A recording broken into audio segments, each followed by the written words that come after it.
টকা লাগে, MLA মিনিষ্টাৰৰ চুপাৰিচ লাগে। কিন্তু তোৰ দেউতাৰৰ সেইবোৰ একোৱেই নাছিল। বিশ্ববিদ্যালয় দিয়া ডিগ্ৰী এটা মূৰত লৈ ঘৰখন চলোৱাৰ সম্বল বিচাৰি বিচাৰি মানুহজন ভাগৰি।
কলেজলৈ ওলাই গৈছে, শিক্ষকে হেনো মাতি পঠিয়াইছিল, পিছে আহি পাব লাগিছিল। মই কি কৰিব লাগে তাক কৈ দিবা, পঢ়ি শুনি একো লাভ নাই।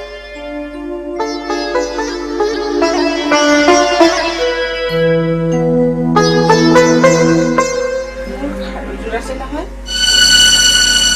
কাইলৈ নহলে সেইযোৰকে বিক্ৰী কৰিম।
কাইলৈ সেইযোৰকে বিক্ৰী কৰিম।